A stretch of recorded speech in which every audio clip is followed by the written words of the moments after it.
Resident Evil, a franchise near and dear to my heart. It's been a while since I covered one of those games.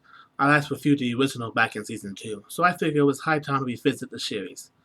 But instead of diving into something obvious like Resident Evil 2 or Code Veronica, let's go a little off the beaten path. Today we're looking at something a lot of fans tend to forget about.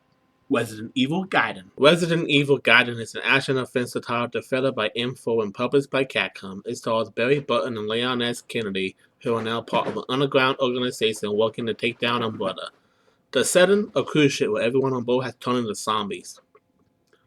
Unlike the mainline entries that appeared on PlayStation or Dreamcast, this one was made exclusively for the Game Boy Color. Yeah, Resident Evil on the Game Boy. It sounded weird to me too, but I figured it was at least worth checking out. So without further ado, let's dive into this bite-sized survival horror offensive.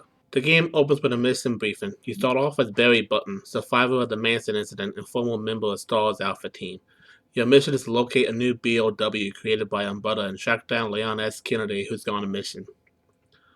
Unlike traditional Resident Evil games, Gaiden uses a top-down perspective. No fixed camera angles, no tank controls, left is left, right is right. Simple and clean. You aim your weapon with the A button and manage your inventory using the select button. Honestly, after years of tank control, it's kind of refreshing. The combat system is the major departure. When you encounter a zombie, the game switches to a first-person view. A moving ball lines up with targets and you have to time your attacks, whether you're using a knife or a gun. It's clunky at first, but not without charm.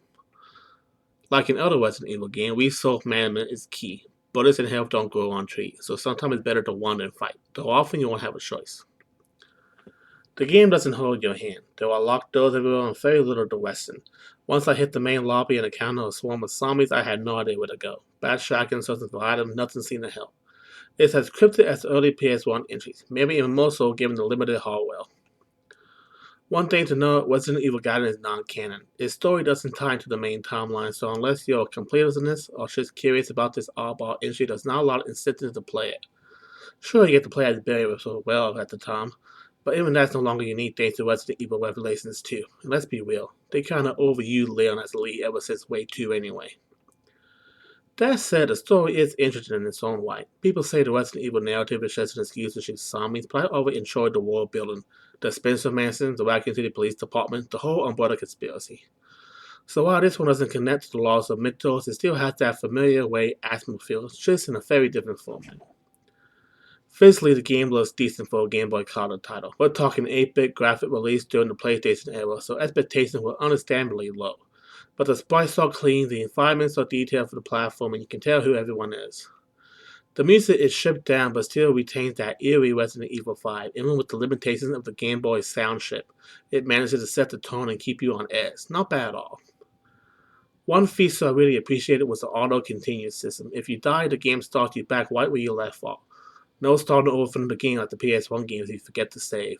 You also get free save slot, which is nice if you want to replay later or let someone else try. It's a small quality of life upgrade that makes a big difference. Now for the flaws. The biggest one, there's just not much reason to play this game today. The story's not canon, it's hard to find physically, and it's on the Game Boy Color, which, let's face it, it's a step down compared to the PS1, Dreamcast, or even the N64. What might have felt novel at the time now feels more like a historical curiosity. It's not really the developer's fault, but Capcom's decision to make it handheld and non-canon hurt its legacy.